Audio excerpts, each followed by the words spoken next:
నన్ను బలపర్చు క్రీస్తు యందు నేను సమస్తము చేయగలను. దేవుడు మన పక్షమునుండగా మనకి విరోధి ఎవడు? ఆమేన్, ఆమేన్. రోజు ప్రార్థన చేసుకోవడానికి సిద్ధమవుదాం. మొట్టమొదటిగా మనం నేర్చుకుంటున్న సబ్జెక్టులో నుంచి ఒక ప్రార్థన చేద్దాం. అదేంటంటే, ఆయన యోహాను సువార్తలో మనం వింటున్నాం, ఆయన రొట్టె విరుచుట గురించి కానీ, ఆయన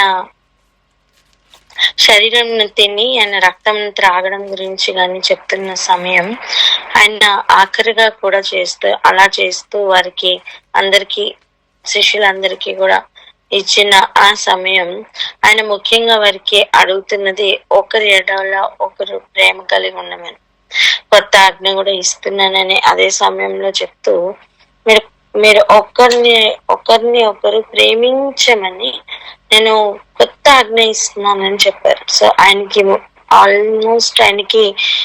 అందరి నుంచి కావాల్సింది ఏంటి? ప్రేమ. చెప్పండి, ప్రేమ. ఒకరంటే ఒకరికి ప్రేమ కలిగి మనం అందరం ఎదగాలి అని ఆయన యొక్క ఆశ, ఆలోచన. అలాగనే యేసు ప్రభు వారు చెప్పారు. కానీ కాలక్రమేణా అది ఎలా తయారైంది? ఒకరంటే ఒకరికి ప్రేమ లేదు, ఒకరంటే ఒకరికి పడదు, కక్షలు, కలహాల్లోనికి కొరింథీ సంఘం యొక్క పరిస్థితిని మనం నిన్నటిని చూసాం. అయితే సంఘంలన్నిటి గురించి ప్రార్థన చేద్దాం. దేవుని ఉద్దేశము ఒకరు ఇంకొకరు కలిసి ప్రేమ చేత, ప్రేమ అనే అనుబంధం చేత, వాక్యం అనే బంధం చేత అతుక్కబడి ఆత్మ సంబంధమైన మందిరంగా కట్టబడాలి. కానీ ఇలా ఒకరికి ఒకరు పడకుండా కక్షలతోనూ కపటంతోనూ నిండిపోయిన సమయం ఏం జరుగుతుంది? అక్కడ కట్టుబడి ఉండదు. సో అక్కడ అపవాది యొక్క ప్లాన్స్ అన్ని కూడా నెరవేరుతున్నాయి. అదిగో దానిలో నుంచి, ఆ ట్రాప్ లో నుంచి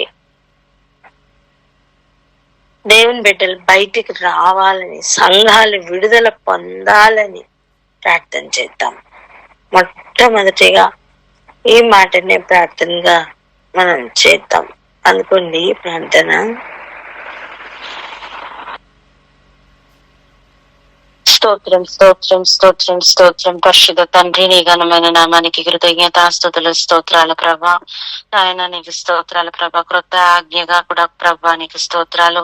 ప్రేమించమనే ప్రభా నాయన మీరు తెలియజేస్తూ ఉన్నారు. నీకు స్తోత్రాలు ప్రభా. సార్వత్రిక సంఘాన్ని మీ చేతులకు అప్పగించుకుంటూ ఉన్నామయ్యా, నీకు స్తోత్రాలు తండ్రి. నీకు స్తోత్రాలు. మీరు ప్రేమై ఉన్నారు ప్రభా, నీకు స్తోత్రాలు. మొత్తం ప్రభా నాయన మీరు ఇచ్చిన వాక్యం పరిశీలించి చూస్తూ ఉంటే ప్రభా నాయన మీ అగాపే ప్రేమ ప్రభా నాయన మరల మా అందు జాలి పడుతూ నీకు స్తోత్రాలు ప్రభా.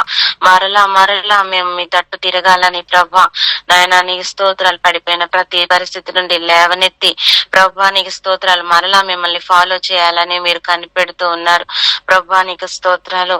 నాయన కొలత లేని ప్రేమతో నాయన, అనంతమైన ప్రభా నాయన ప్రేమతో మీరు మమ్మల్ని ప్రేమిస్తూ ఉన్నారు. మా కోసం నాయన దినమెల్ల చేతులు చాపుతూ ఉన్నారు. మీకు స్తోత్రాలు ప్రభా. నాయన ఒక్కసారి ప్రభసిలో వేయబడి నాయన రక్షించబడి ప్రభా నాయన అందరికీ రక్షణ అనుగ్రహించిన నిన్ను నాయన నీకు స్తోత్రాలు. నాయన నీకు స్తోత్రాలు. నీకు దూరంగా వెళ్లి బాహాటంగా నాయన వారి పరిస్థితిలో నాయన మరలా వెనుక తిరిగి ప్రభా నీకు స్తోత్రాలు. బాహాటంగా నేను సిలువ వేసిన వారు ఎందరో మమ్మల్ని క్షమించండి, నీకు స్తోత్రాలు. ఒక్కసారి నీ వైపుకు నాయన మరలు కొల్పబడిన వారు నీ ప్రేమ లోతుల్లోనికి నాయన అలా నాయన దిగడానికి నాయన నీకు స్తోత్రాలు. నీ ప్రేమ లోతు ఎంతో, ఎత్తు ఎంతో నాయన నీకు స్తోత్రాలు. దాని పొడవు వెడల్పులు ఎంతో ప్రభా నీకు స్తోత్రాలు. నాయన నీకు స్తోత్రాలు. అట్టి రీతిగా వాళ్ళ జర్నీ నాయన ఉండడానికి మీరు కృప చూపించండి ప్రభా, నీకు స్తోత్రాలు ప్రభా. యేసయ్య నీ ఘనమైన నామానికి కృతజ్ఞతలు చెల్లిస్తూ ఉన్నాము ప్రభా, నీకు స్తోత్రాలు ప్రభా. నేటి సంఘాలను మీ చేతులకు అప్పగించుకుంటూ ఉన్నాం ప్రభా. నాయన నిజమైన ప్రేమను కలిగిన వారంగా ఉండుటకు ప్రతి ఒక్కరిని, ప్రతి ఒక్క ఆత్మను ప్రభా మీరు సిద్ధపరచండి. ప్రతి ఒక్కరి హృదయాన్ని మీరు తాకండి. నీ వాక్యమును మనసుకు తెచ్చుకొని నాయన ఇదిగో ప్రభా నాయన ప్రతి ఒక్కరిని ప్రభా మీరు శిష్యులుగా తయారవమని నాయన మీరు పిలుపునిచ్చారు, మీరు పిలిచారు నాయన. మీరు పిలిచిన వారు నీలో నమ్మకంగా ఉండడానికి, నీ ప్రేమనే పొందుకోవటానికి, నీ ప్రేమనే పంచేవారిగా ఉండడానికి సహాయం చేయండి నాయన. ఎక్కడ డైలేషన్ లేకుండా ప్రభా నీకు స్తోత్రాలు ప్రభా నాయన. మీరే కాపాడండి. వారు ప్రభా నాయన వారి చెవులు నీ వాక్యంను వినాలి, వారి చెవులు తెరవండి నాయన. వారి కళ్ళు నిన్ను చూడాలి, నీ స్వరూప దర్శనాన్ని చూసిన వారి వల్లే నాయన నీకు స్తోత్రాలు. వారి నోరు ఇచ్చకపో మాటలు ఆడకుండా వారి నాలుకలు మీకు అప్పగించుకుంటూ ఉన్నాము ప్రభా నీకు స్తోత్రాలు. సొసైటీలో ఒక పేరు వచ్చేసింది, క్రిస్టియన్స్ నాయన చర్చిల్లో నటించేస్తారు, బయట వారి జీవితాలు వేరని. యేసునామములో దీన్ని కొట్టివేయండి ప్రభా నీకు స్తోత్రాలు. అంతరంగంలో నుండి నూతనమైనటువంటి నాయన హృదయం కలిగిన వారిగా, నిజమైన ప్రేమ కలిగిన వారిగా ఉండడానికి నాయన సిట్యుయేషన్స్ తగ్గట్టు నాయన ఫిజికల్ తెలివితేటలు వాడకుండా ఆత్మలోను వాక్యానుసారమైన జీవితాలు కలిగి ఉండడానికి, నీ నామాన్ని మహింపరచబడడానికి, నీ రాజ్యానికి వారసులుగా అవడానికి ప్రతి ఒక్కరిని బలపరచమని వేడుకుంటూ యేసు నామమున అడిగి పొందుకొనున్నాం ప్రియ పరలోకపు తండ్రి. ఆమేన్. ఆమేన్. హల్లెలూయా. రండి మనం అపోస్తలుల కార్యాలకు వెళ్దాం. అపోస్తలుల కార్యాలు 19వ అధ్యాయం. అపోస్తలుల కార్యాలు 19వ అధ్యాయం మొదటి 3 వచనాలు చదువుకుందాం. మొదటి 3 వచనాలు. అపోస్తలుల కార్యాలు 19వ అధ్యాయము మొదటి 3 వచనాలు చదువుకుందాం అండి. అపోల్లో కొరింథులో నున్నప్పుడు జరిగినది ఏమనగా, పౌలు పై ప్రదేశములలో సంచరించి ఎఫెసునకు వచ్చి కొందరు శిష్యులను చూచి, మీరు విశ్వసించినప్పుడు పరిశుద్ధాత్మను పొందితిరా అని వారిని అడుగుగా, వారు పరిశుద్ధాత్ముడు ఉన్నాడన్న సంగతియే మేము వినలేదని చెప్పిరి. అప్పుడు అతడు, అలాగైతే మీరు దేనిని బట్టి బాప్తిస్మము పొందితిరని అడుగగా, వారు యోహాను బాప్తిస్మమును బట్టియే అని చెప్పిరి. హల్లెలూయా. ఇప్పుడు చదువుదాం 18వ అధ్యాయం 24, 25 వచనాలు.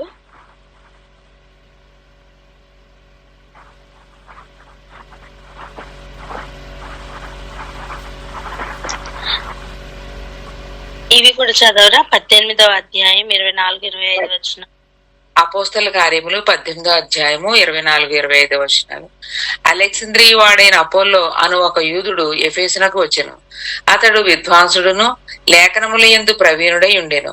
అతడు ప్రభువు మార్గము విషయమై ఉపదేశము పొంది తన ఆత్మయందు తీవ్రపడి యోహాను బాప్తిస్మం మాత్రమే తెలుసుకున్న వాడైనను యేసుని గూర్చిన సంగతులు వివరముగా చెప్పి బోధించుచు సమాజ మందిరంలో ధైర్యముగా మాట్లాడనారంభించెను. ఇక్కడ అలెగ్జాంద్రియ వాడైన అపోల్లో గురించి ఒక మాటను చదువుతున్నాం. ఏంటంట, అతడు ఒక యూదుడు. అపోల్లో ఎవరండి? ఒక యూదుడట. అతడు ఎలాంటి వాడో చూడండి.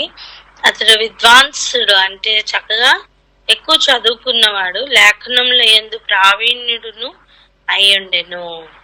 సో కావలసిన ప్రావీణ్యత, అక్షరార్థమైన ప్రావీణ్యత కలిగిన అపోల్లో.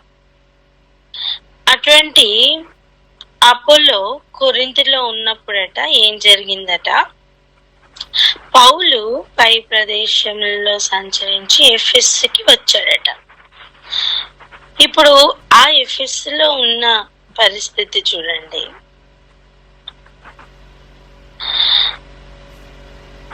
అక్కడికి వచ్చి కొంతమంది శిష్యుల్ని చూసి పౌలు గారు అడుగుతున్నారు, మీరు విశ్వసించినప్పుడు పరిశుద్ధాత్మను పొందారా అని. అంటే వారిలో ఆత్మ యొక్క కార్యాలు కనబడట్లేదు. అప్పుడు అడుగుతున్నారు, మీరు పరిశుద్ధాత్మను పొందారా అని అడిగితే అప్పుడు వారు చెప్తున్నారు, అసలు పరిశుద్ధాత్ముడు ఉన్నాడన్న సంగతియే మేము వినలేదు అని చెప్తున్నారు. ఒకసారి గమనిద్దాం. అక్షరార్థమైన ప్రావీణ్యత గలవాడై అపోల్లో ఉన్నాడు, మంచిది. ఉపదేశము కూడా పొంది తన ఆత్మలో తీవ్రత కూడా కలిగి ఉన్నాడు, మంచిదే. కానీ తానున్న ఆ ఎఫెస్సులో ఉన్న శిష్యులకి అది ఇంపార్ట్ అవ్వట్లేదు. ఆ శిష్యులకి అక్కడ కనీసం పరిశుద్ధాత్ముడు ఉన్నారన్న సంగతియే తెలీదట. అది ఎలా ఉంది ఆ పరిస్థితి ఒకసారి ఆలోచిద్దాం. చూడండి, అయినను మీరు పరిశుద్ధాత్మను పొందినప్పుడు ఏం పొందుతారు? శక్తి పొందుతారు. మీరు శక్తి పొంది ఏం చేస్తారు? మీరు సాక్షులుగా ఉంటారు. ఎక్కడ? యెరూషలేం నుండి బూదిగంతముల వరకు. అంటే ఏంటి? యెరూషలేం ఒక ఇంటికి సాదృశ్యంగా ఉంది. నీ ఇంటి నుండి బూదిగంతముల వరకు నువ్వు సాక్షులుగా ఉంటారు. ఎవరికి సాక్షులుగా ఉంటారు? యేసు ప్రభుకి, పునరుద్ధానుడైన యేసు ప్రభుకి సాక్షిగా ఉంటారు. మనం ఆయనకి సాక్షిగా ఉండాలి అంటే మనం శక్తి పొందాలి. శక్తి పొందాలి అంటే మనకి పరిశుద్ధాత్ముడు కావాలి. అదే కదా అర్థమవుతుంది అపోస్తల కార్యాలు మొదటి నుంచి కూడా. మరి అలాంటి సమయం ఇక్కడ పరిస్థితి చూడండి. ఎఫెస్ కట వచ్చినప్పుడు అక్కడ శిష్యుల పరిస్థితి ఇలా ఉందట. తను సమాజ మందిరాల్లో ధైర్యంగా మాట్లాడడం ప్రారంభించాడు అపోలో.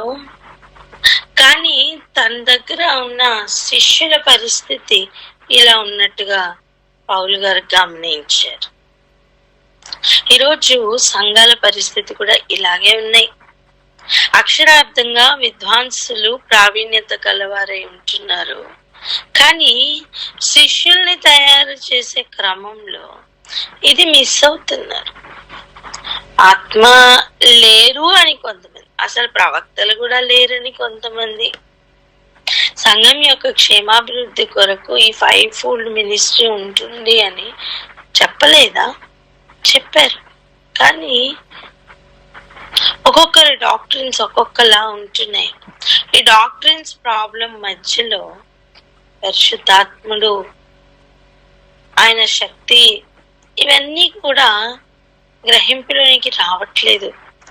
అక్షరార్థమైన మనస్సు, అక్షరార్థమైన జీవితం, ప్రసంగం, వీటితోనే జీవితాలు అయిపోతున్నాయి, వీటితోనే రోజులు అయిపోతున్నాయి. అలా కాకుండా సంఘంలో శక్తిని అనుభవించాలని ప్రార్థన చేద్దాం. ఈ ట్రాప్ లో నుంచి బయటికి రావాలని ప్రార్థన చేద్దాం.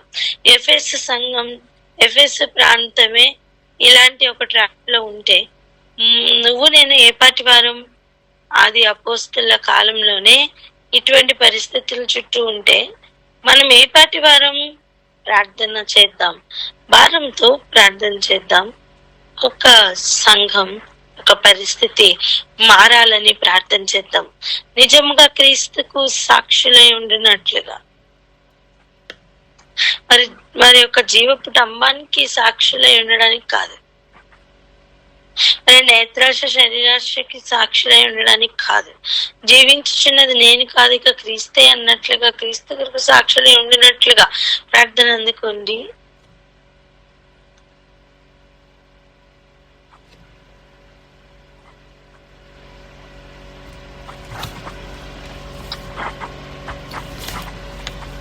హల్లెలూయా. Thank you Jesus. తండ్రి ప్రభువా, నీకే వందనాలు, స్తుతులు, స్తోత్రములు చెల్లించుకుంటున్నాం తండ్రి ప్రభువా.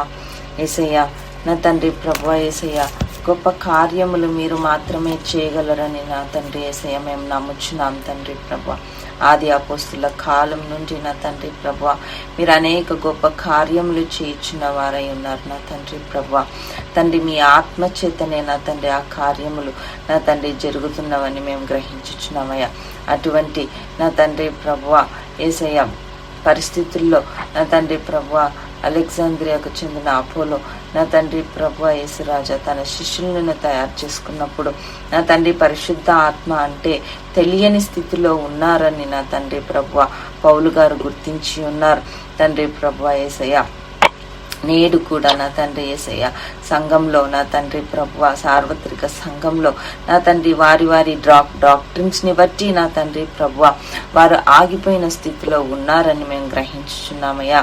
తండ్రి ప్రభువా మరి కొన్ని డాక్టరీన్స్ అయితే నా తండ్రి పరిశుద్ధాత్మ లేడు అని నా తండ్రి వాళ్ళు నమ్ముచున్నారు. మరి కొంతమంది అయితే ప్రవక్తలు లేరు అని నా తండ్రి ప్రభువా నమ్ముచున్నారు. నా తండ్రి ప్రభువా యేసయ్య మరి కొంతమందికి నా తండ్రి ప్రభువా 5-fold మినిస్ట్రీ గురించే వారు గ్రహించలేని స్థితిలో ఉన్నారని నా తండ్రి యేసయ్య మాకు అర్థమవుతున్నది ప్రభువా. తండ్రి ప్రభువా యేసురాజా నా తండ్రి మీరే నా తండ్రి ప్రభువా అపోస్తులను ప్రవక్తలను నా తండ్రి ప్రభువా యేసయ్య నా తండ్రి ప్రభువా మరి పాస్టర్లను ప్రీచర్స్ని మీరే నా తండ్రి ప్రభువా ప్రిపేర్ చేస్తున్నారు. నా తండ్రి యేసురాజా మరి సంఘములను నా తండ్రి గుర్తెరుగులేని స్థితిలో ఉన్నారు.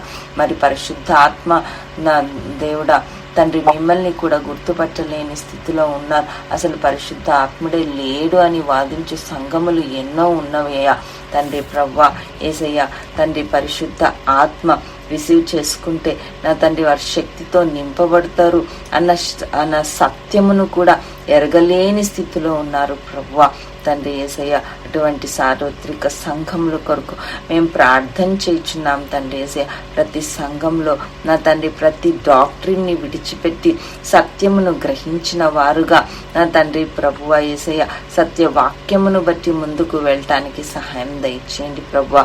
మీరే ప్రతి యొక్క బిడ యొక్క ఆత్మీయ మనోనేత్రములు తెరవమని ప్రార్థన చేయుచున్నాం. తండ్రి ప్రభువా పరిశుద్ధాత్మదేవ మీరే ఇంటర్ఫియర్ కామని చెప్పి ప్రార్థన చేయుచున్నాం. తండ్రి ప్రభువా యేసయ్య సార్వత్రిక సంఘమును మీ ఆత్మతో నింపమని మీ శక్తితో నింపమని నా తండ్రి ప్రార్థన చేయుచున్నాం. తండ్రి ప్రభువా యేసయ్య మీరే ప్రతి ఒక్క సంఘంలో ప్రతి ఒక్క బిడ్డ నా తండ్రి ప్రభువా యేసయ్య డాక్టరీన్స్ లో ఆగిపోయేవారుగా ఉండక నా తండ్రి మీ తట్టు కనులెత్తి నా తండ్రి ప్రభువా సబ్మిట్ చేసుకొని నా తండ్రి ప్రభువా మీరే ప్రతి ఒక్క బిడ్డని దర్శించమని మీరే ప్రార్థనలో ప్రతి ఒక్క బిడ్డని నా తండ్రి దృఢపరచమని బలపరచమని మీ యొక్క ఆత్మ చేత వారి శక్తి పొందుకునేలాగున నా తండ్రి యేసయ్య ప్రతి బిడ్డని నా తండ్రి ఆశీర్వదించమని యేసయ్య అతి పరిశుద్ధ నామంలో అడిగి బ్రతిమాలి వేడుకుంటున్నాం తండ్రి. ఆమేన్ ఆమేన్ ఆమేన్. Thank you Jesus. హల్లెలూయా ఆమేన్ హల్లెలూయా. ఇప్పుడు చూడండి, ఇంకా అప్పుడు అతడు ఇలా అడిగిన తర్వాత 4వ వచనం, అందుకు పౌలు ఏమంటున్నారు, యోహాను తన వెనక వచ్చిన వాని యందు అనగా యేసునందు విశ్వాసం ఉంచవలనని ప్రజలతో చెప్పుచు మారు మనస్సు విషయమైన బాప్తిస్మం ఇచ్చెనని చెప్పెను. మారు మనస్సు విషయమైన బాప్తిస్మం ఇచ్చారు అప్పుడు అని చెప్తూ ఆ మాటలు విని ప్రభువైన యేసు నామమున బాప్తిస్మం పొందిరి. ఎవరు? వారు అంటే ఎవరైతే వింటున్నారో బాప్తిస్మం ఇచ్చి యోహాను మాట అందరూ కూడా ఏం తీసుకున్నారట? బాప్తిస్మం తీసుకున్నారట. యేసు నామంలో బాప్తిస్మం తీసుకున్నారు. తర్వాత పౌలు వారి మీద చేతులుంచగా పరిశుద్ధాత్మ వారి మీదకి వచ్చెను. అప్పుడు వారు భాషలతో మాట్లాడుటకును ప్రవచించుటకును మొదలు పెట్టిరి. వారందరూ కూడా భాషలతో మాట్లాడడానికి ఇంకా దేనికన్నీ మొదలు పెట్టారు? ప్రవచించుటకు. చెప్పండి, దేనికి మొదలు పెట్టారు? ప్రవచించుటకును వాళ్ళు మొదలు పెట్టారట. ఇప్పుడు ఆలోచిద్దాం. వారందరూ కూడా ఇంచుమించు 12 పురుషులు అని రాశారు. ఒకసారి ఈరోజు ఆలోచన చేద్దాం. సంఘంలన్నిట్లో కూడా ఇప్పుడున్న ప్రస్తుత పరిస్థితి, ఇప్పుడు అపోలో దగ్గర ఎదుగుతున్న వారికి ఆ సమయం పౌలు గారు వచ్చిన తర్వాత వారందరూ కూడా నెక్స్ట్ లెవెల్ కి వెళ్ళినట్టుగా చూస్తున్నాం. అవునా? నెక్స్ట్ లెవెల్ కి వాళ్ళు వెళ్ళినట్టుగా చూస్తున్నాం. ఇదిగో మనం ఈ ప్రార్థన చేద్దాం. ఏమనంటే ఒక్కొక్క సంఘానికి ఎంతో మంది గొప్ప గొప్ప వాళ్ళని తీసుకుని వచ్చి ఆ కాపర్లు అక్కడ ప్రార్థనలు చేపిస్తూ ఉంటారు, లేదా వాక్య పరిచర్యలు చేపిస్తూ ఉంటారు. చూడండి, ఎన్నో గొప్ప గొప్ప మీటింగ్స్ పెడతారు. అట్లాంటి సమయం ఎంతో మందిని కదా 3 రోజులు 4 రోజులు ఇలా మీటింగ్స్ పెట్టి ఎందుకంటే అంతంత మందిని రప్పిస్తారు పాస్టర్లు? చెప్పండి. అంటే సంఘం నెక్స్ట్ లెవెల్ కి వెళ్ళాలని కదా. ఎందుకు మనం ఈ ప్రార్థన చేస్తున్నాం అంటే, ఒకటి గమనించండి, ముఖ్యంగా ఈ సమ్మర్ హాలిడేస్ లో ఎక్కువగా మీటింగ్స్ జరుగుతూ ఉంటాయి. స్పెషల్ మీటింగ్స్ అన్ని కూడా ఈ సమ్మర్ లో సెలవులు అని చెప్పి పెడుతూ ఉంటారు. మనం ఏమని ప్రార్థన చేద్దామంటే, పౌలు గారు వచ్చినప్పుడు అక్కడ ఉన్న సంఘంలో ఉన్న శిష్యులు ఎలా అయితే నెక్స్ట్ లెవెల్ కి వెళ్ళారో, ఈ మీటింగ్స్ కావచ్చు, లేకపోతే ఈ ఒకరు వచ్చి ఇంకొక సంఘాన్ని బలపరుస్తున్నప్పుడు కావచ్చు, సంఘం ఉన్న స్థితిలో ఉండకుండా ఎలాగైతే అక్షరం నుంచి వారు పరిశుద్ధాత్మ అనుభవంలోకి అడుగు పెట్టారు, అలా సంఘములన్నీ కూడా ఒక లెవెల్ నుంచి నెక్స్ట్ లెవెల్ కి ఎంటర్ అవ్వాలని ప్రార్థన చేద్దాం. ఎంతమందికి అర్థమైంది? అర్థమైంది. స్తోత్రం. అర్థమైన వారు ప్రార్థన అందుకోండి. ప్రేమ కలిగిన మా ప్రియులకు తండ్రి, నేను ఆమెకు వెళ్ళిపోట్ల స్తోత్రాలు నాయన తండ్రి ప్రభా. నాయన తండ్రి ఆనాడు నాయన తండ్రి ప్రభా, నాయన తండ్రి మిమ్మల్ని నాయన తండ్రి ప్రభా ప్రార్థిస్తున్న వరకు నాయన తండ్రి పౌలు గ్రహించిన విధానం నాయన తండ్రి ప్రభా పరిశుద్ధాత్మను పొందలేదు అనే విషయాన్ని నాయన తండ్రి గమనించినప్పుడు తండ్రి ప్రభా, మీరు నాయన ఏ విధంగా నాయన తండ్రి బాప్తిసం పొందారని అడిగినప్పుడు తండ్రి ప్రభా, నాయన నెక్స్ట్ లెవెల్ కి వెళ్ళడానికి నాయన సంఘము ముందుకు వెళ్ళడానికి నాయన తండ్రి పౌలు పరిశుద్ధాత్మను పరిచయం చేసిన విధానం మా ముందుంచారు తండ్రి. నాయన తండ్రి ప్రభా, ఈ విషయం అంతా నాయన తండ్రి ప్రభా నెక్స్ట్ లెవెల్ కి సంఘం వెళ్ళాలనే ఆసక్తితో నాయన పౌలు గారు వచ్చినప్పుడు శిష్యులు నాయన తండ్రి ప్రభా ఆ ఉన్న స్థితిలోనే ఉండిపోకుండా తండ్రి ప్రభా పౌలు గారి చేతి నుంచి ప్రార్థించగా తండ్రి ప్రభా వారందరూ నాయన ప్రవచించడానికి మాట్లాడటకు నాయన తండ్రి నెక్స్ట్ లెవెల్ కి వెళ్ళడానికి మీరు సహాయం చేసిన విధానం బట్టి మీకు వందనాలు. ఈ దినాలలో నాయన తండ్రి ప్రభా నాయన తండ్రి అనేక మంది నాయన దైవజనులు పెద్ద పెద్ద వారిని తీసుకొచ్చి నాయన తండ్రి ప్రభా సభలు పెడుతున్నప్పుడు తండ్రి ప్రభా వారి ద్వారా నాయన తండ్రి ప్రభా ప్రతి నాయన మీటింగ్స్ పెట్టిన నాయన తండ్రి సంఘం వారు నెక్స్ట్ లెవెల్ కి వెళ్ళడానికి అనేక మంది ప్రజలు ఆ మీటింగ్స్ కి అటెండ్ అయినప్పుడు వారును నాయన తండ్రి ప్రభా అనేక మంది రక్షణ పొందుకుని నాయన తండ్రి ప్రభ ముందుకు వెళ్ళడానికి నాయన విశ్వాసాలు ఉండిపోకుండా శిష్యులుగా స్నేహితులుగా మారడానికి నాయన మీకు దగ్గరగా అవడానికి ప్రవచించడానికి నాయన భాషలు మాట్లాడడానికి మీరు అనుగ్రహిస్తున్న మహాకృపను బట్టి మీకే వందనాలు చెల్లించుకుంటున్నాము తండ్రి. ఇంకనూ నాయన తండ్రి మీరు వచ్చి పర్యంతము నాయన తండ్రి జరిగే మీటింగ్స్ అన్నిటిలోనూ కూడా మేమందరము నాయన తండ్రి ప్రభ ఉన్న స్థితిలోనే ఉండిపోకుండా తండ్రి ప్రభ నెక్స్ట్ లెవెల్ వెళ్ళడానికి సహాయం దయచేసి నడిపించమని మహిమ మీరు పొందుకోమని యేసుని పరిశుద్ధ నామములో ప్రార్థించి స్తుతించి వేడుకుంటున్నాము తండ్రి. ఆమేన్ ఆమేన్ ఆమేన్. హల్లెలూయా. మనం ఇంకో ప్రార్థన కూడా చేద్దాం. అదేంటంటే అక్కడ నాయకుల మధ్యలో ఒక సమాధానము, ఒక అన్యోన్యత చూస్తున్నాము. అలా ఇప్పుడున్న సంఘాల్లో కూడా ఒక ఐక్యత రావాలని ప్రార్థన చేద్దాం. మనం ప్రేయర్ పాయింట్స్ చేసుకునే సమయం వీటిని చేద్దాం. ఇంకా చూడండి 7వ వచనం, వారందరూ ఇంచుమించు 12 పురుషులు. తర్వాత అతడు సమాజ మందిరంలోనికి వెళ్ళి ప్రసంగించుచు దేవుని రాజ్యమును గురించి తర్కించుచు ఒప్పించుచు ధైర్యంగా మాట్లాడుచు 3 నెలలు గడిపెను.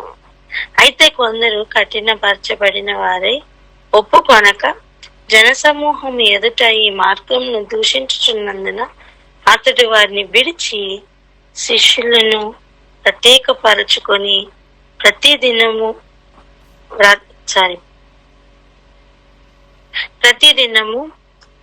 తురన్ను అను ఒకని పాఠశాలలో తర్కించుచు వచ్చెను. ఇక్కడ మనం చూస్తున్నాం సమాజ మందిరంలోకి వెళ్ళి ప్రసంగిస్తూ దేవుని రాజ్యం గురించి తర్కిస్తూ ఒప్పిస్తూ ధైర్యంగా మాట్లాడుతూ 3 నెలలు గడిపిన ఒక అనుభవాన్ని చూస్తున్నాం. ఒకసారి ఆలోచిద్దాం. ఒక్కొక్క సమాజ మందిరంలోనికి వెళ్ళి ప్రసంగిస్తూ తర్కించాల్సిన అవసరం ఏమొస్తుంది? దేవుని రాజ్యం గురించి ఎందుకు తర్కించాల్సి వస్తుంది? ఎందుకంటే ఒకటే కారణం, ఇదిగో అక్షరంలో నుండి క్రీస్తుని నమ్మి విశ్వసించి వచ్చిన వాళ్ళకే పరిశుద్ధాత్మ ఎవరో తెలియలేదు. ఇప్పుడు సమాజ మందిరంలోనికి డైరెక్ట్ గా వెళ్ళినప్పుడు వాళ్ళకి అసలు ప్రాబ్లం ఎక్కడ తెలుసా? వాళ్ళకి యేసు కూడా ఎవరో తెలీదు. గమనించారా? యేసు తెలిసిన వ్యక్తులకే పరిశుద్ధాత్మలు ఎవరో తెలియదు. మరి ధర్మశాస్త్రం మాత్రమే తెలిసి ఉన్న సమాజ మందిరాల్లో యేసు కూడా తెలీదు. యేసు మరణ పునరుత్థానాలు తెలీదు. దాంట్లో ఉన్న శక్తి ఏంటో వారికి తెలీదు. అటువంటి గుంపులో నుంచే కదా పౌలు బయటకు వచ్చారు, పౌలు విశ్వాసంలోకి వచ్చారు. కనుకనే ఆయన ఇప్పుడు సమాజ మందిరంలోనికి వెళ్ళి తర్కిస్తూ ఒప్పిస్తూ ఉన్న ఒక పరిస్థితిని మనం చూస్తున్నాం. నేడు ఉన్న సంఘాల్లో కూడా ఇదిగో ఎక్కడెక్కడ ఏ డాక్టరీన్స్ లో ఆగిపోయారో, ఒక్కొక్క సిద్ధాంతాల్లో ఎక్కడెక్కడ ఆగిపోయిన స్థితి ఉందో ఆ వాటన్నిటిలోని ఒక కదలిక రావాలని ప్రార్థన చేద్దాం. నాయకుల మధ్యలో ఒక శ్రేష్టమైన ఐక్యత రావాలని ప్రార్థన చేద్దాం. సర్వలోకానికి వెళ్ళి శిష్యులని తయారు చేయమన్నారు. మీరు అదే పనిలో ఉన్నారు, గమనిద్దాం. సరే, నేడున్న సంఘాలు కూడా అలా తయారవ్వాలని మనం వ్యక్తిగతంగా కూడా ప్రార్థన చేసుకుంటూ ఈరోజు సంఘాల్లోనికి వెళ్ళి అనేక అద్భుతాలని చూద్దాం. ఆమెన్. ఆమెన్. ప్రార్థిస్తున్న మనకి విశ్వాసం కూడా ఉండాలి, అది జరుగుతుంది అని నమ్ముదాం. వ్యతిరేక పరిస్థితి ఎక్కడైనా కనిపిస్తే కూడా కృంగిపోవద్దు, నమ్మి ముందుకు వెళ్దాం. Amen. Amen. Hallelujah. Thank you Jesus. Thank you lord. స్తోత్రం.